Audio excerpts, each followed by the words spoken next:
আমাদের সামনে ঈদ আসতেছে, ঈদ উল ফিতর। আমরা নতুন জামা কাপড় পরবো।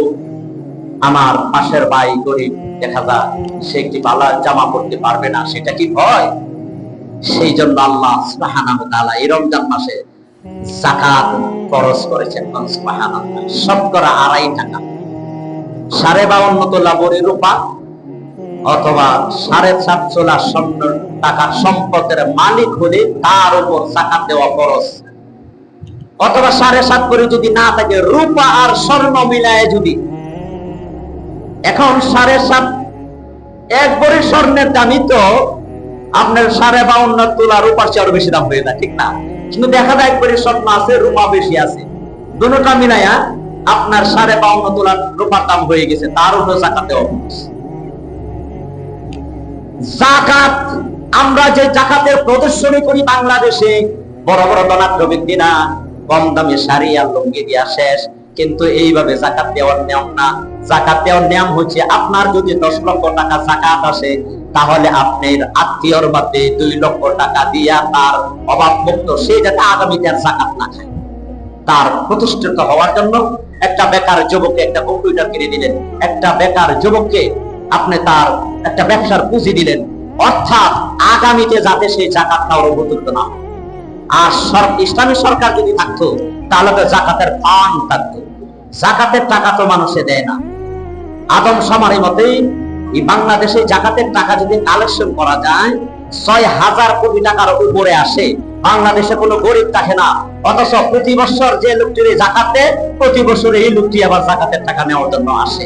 আল্লাহ নবী বাইতুল মাল, ইসলাম তো কায়েম ছিল আল্লাহ নবীর জীবনে। যাকাতের টাকা দেওয়ার মতন মানুষ হয়ে যেত না। হযরত আব্দুল্লাহ বিন ওমর জামানায় যাকাত কে নিবে, যাকাত কে নিবে, কোন গরিব লোক খুঁজে পাওয়া যাইতো না।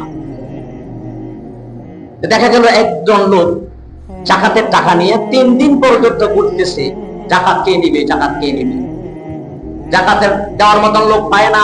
দেখা যায় আরেকটা লোক উস্কো পুস্কো চুল, এলোমেলো জামা কাপড় ময়লা, মনে করতেছিল এই লোকটা গরিব মানুষ, তাকে আমি যাকাতের টাকা দিয়া আমি মুক্ত হব। তখন সেই লোকটাকে বলছে, ভাই তোমাকে দেখাচ্ছে গরিব মানুষ, তুমি আমার যাকাতের টাকা নিয়ে মুক্ত করো। লম্বা ঘটনা আমি সরকার বলতেছি।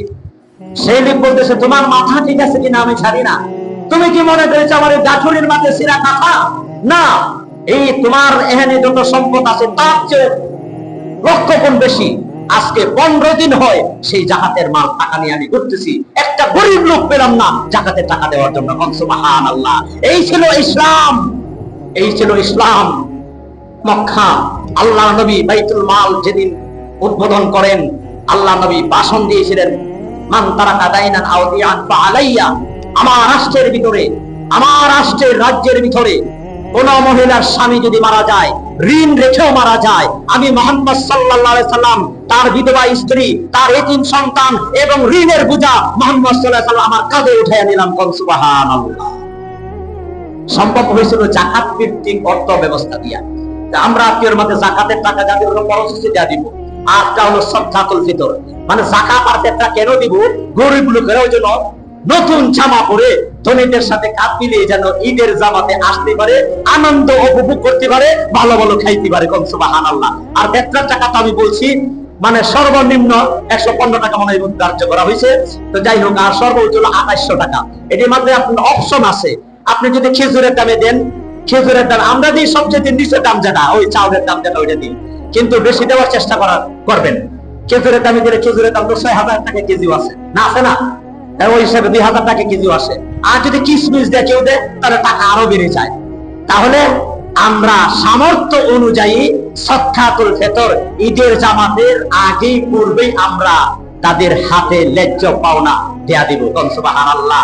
আল্লাহ তাআলা কোরআনে বলেন, ওফি আমওয়ালিহিম হাক্কুল লিসাইল ওয়াল মাহরুম। ভাই মিয়া, গরিব তোমার করোনার পাত্র নয়, তোমার কাছে ন্যায্য অধিকার, ধনীদের কাছে ন্যায্য অধিকার।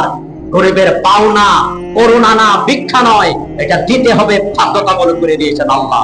আর যার উপরে যাকাত খরচ, তার উপরে সদকাতুল ফিতর দেওয়া উচিত। ঈদের দিনে যদি সন্তান জন্ম নেয় এবং আপনার ঘরে কর্মচারী দাসী এরকম থাকে, তাদেরও আপনি সদকাতুল ফিতর আদায় করে দিবেন। আল্লাহ তাআলা যাকাতের হিসাব করে এবং সদকাতুল ফিতর আমরা সকলেই যেন ঈদের জামাতের আগে আমরা আদায় করতে পারি। আল্লাহ সুবহানাহু ওয়া তাআলা আমাদেরকে তৌফিক দান করুন। বলেন আমিন। ওয়া আখিরু দাওয়ানা আনিল হামদুলিল্লাহি রাব্বিল আলামিন।